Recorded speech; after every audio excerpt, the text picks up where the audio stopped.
72세의 나이에 이용식 코미디언에게 뜻밖의 슬픈 소식이 일어났다. 왜 이런 끔찍한 일이 일어났을까요? 이용식은 오랫동안 많은 사람들에게 사랑받아 온 대한민국의 대표적인 코미디언이자 방송인입니다. 그는 1980년대부터 활약하며 한국 코미디 역사에서 중요한 인물로 자리 잡았습니다. 특히 유머 한 번지와 같은 인기 프로그램에서 개성 넘치는 외모와 독특한 유머 감각으로 시청자들에게 큰 웃음을 선사했습니다. 그러나 최근 그와 관련된 안타까운 소식이 전해지며 많은 팬들이 걱정에 빠졌습니다. 특히 그의 손녀가 태어나기 직전에 이 소식이 전해져 더욱 안타까움을 자아냈습니다.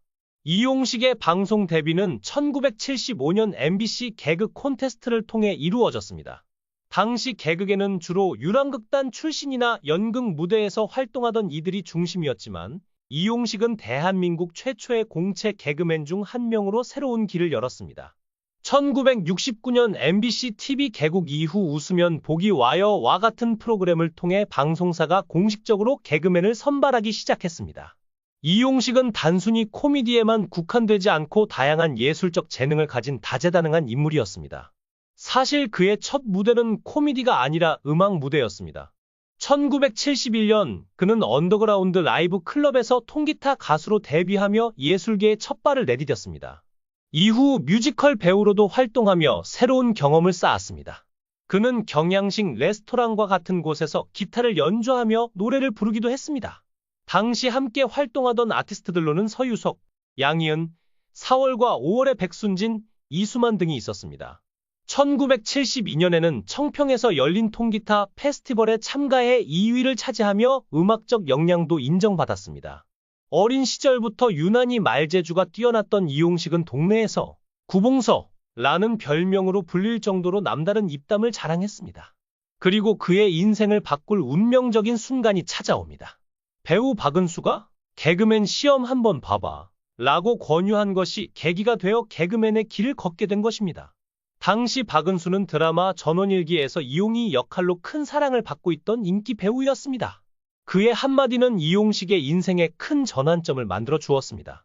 이용식은 내 형제 중 막내로 어릴 때부터 형들과는 또 다른 성격을 가진 사람으로 알려졌습니다. 특히 그의 바로 위 형과 친하게 지내던 친구가 바로 박은수였습니다. 놀랍게도 이용식이 개그맨이 되는데 결정적인 역할을 한 것도 박은수였습니다. 그러나 데뷔 직후 이용식은 큰 주목을 받지 못했고 얼마 지나지 않아 군복무를 위해 입대해야 했습니다. 다행히 그는 군대에서 문선대에 배치되어 무대 경험을 계속 쌓을 수 있었습니다. 이 과정에서 개그 실력을 더욱 갈고 닦을 수 있었고 총 36개월 동안의 복무 기간 동안 축적된 무대 경험은 이후 그의 개그 인생의 큰 자산이 되었습니다. 제대 후 MBC에 복귀한 이용식은 그의 인생을 바꿀 또 다른 운명적인 프로그램과 만나게 됩니다. 그것은 바로 어린이 프로그램 뽀뽀뽀였습니다. 당시 새롭게 기획된 프로그램이었던 뽀뽀뽀는 어린이 시청자들을 위한 프로그램으로 연출을 맡은 감독과 제작진이 왕영은, 김병주와 함께 이용식을 캐스팅하며 그에게 잘 부탁한다 는 말을 전했습니다. 이렇게 시작된 뽀뽀뽀와의 인연은 무려 19년 동안 이어지는 장기 출연으로 발전했습니다. 그는 프로그램을 통해 밝고 친근한 이미지를 구축하며 어린이뿐만 아니라 온 가족이 사랑하는 코미디언이 되었습니다. 이 경험은 그의 경력에 있어 큰 전환점이자 성공의 발판이 되었습니다. 이용식은 이 프로그램의 중심에서 많은 사랑을 받으며 국민적인 인기를 누렸습니다. 그러나 화려한 인기에 비해 그의 삶에는 많은 어려움과 시련이 찾아왔습니다. 특히 그가 한창 전성기를 누리던 시기에 예상치 못한 불행이 닥쳐왔습니다. 23년 전 그의 아버지가 심근경색으로 세상을 떠난 지 얼마 지나지 않아 이용식 본인 역시 같은 병을 진단받게 된 것입니다.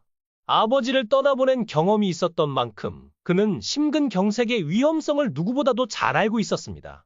주변 사람들은 이용식이 의사보다 심근경색에 대해 더 잘 안다 며 농담을 하기도 했지만 병은 예고 없이 찾아왔습니다. 그는 응급실로 실려가 의식을 잃기 직전 마음속으로 강한 다짐을 했습니다. 나는 반드시 살아남겠다. 그는 응급실 침대 위에서 주먹을 꽉 쥐고 생에 대한 강한 의지를 불태웠습니다.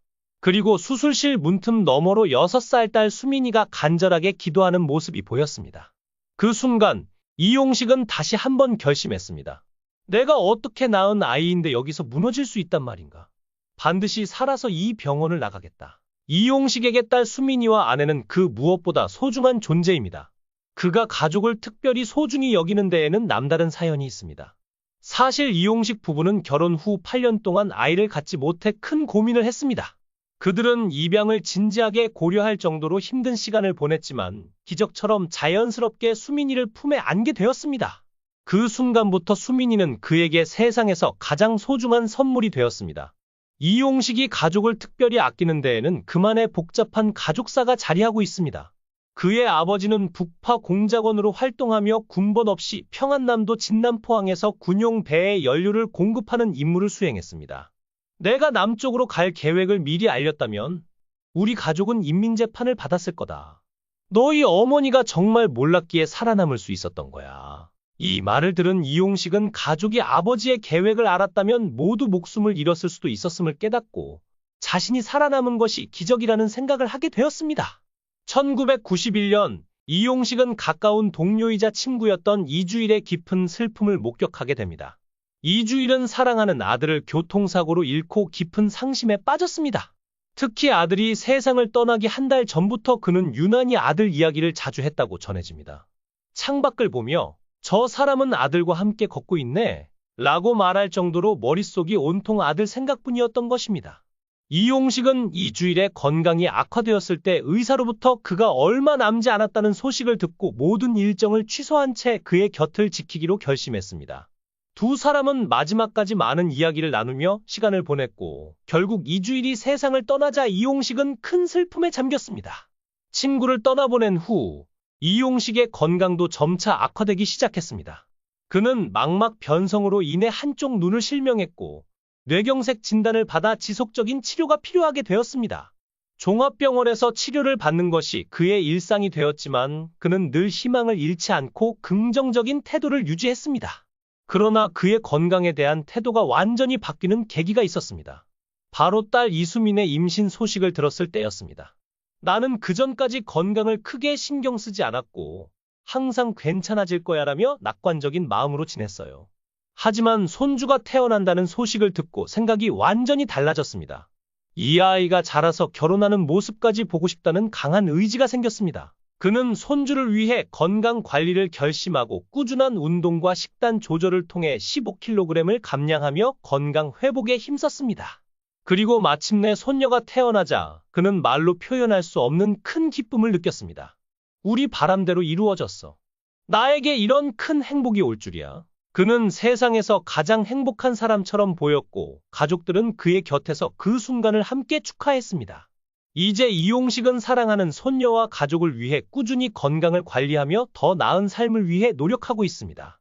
오랜 시간 대중들에게 웃음을 선사했던 그가 앞으로도 건강을 유지하며 사랑하는 가족과 함께 행복한 시간을 보내길 진심으로 응원합니다.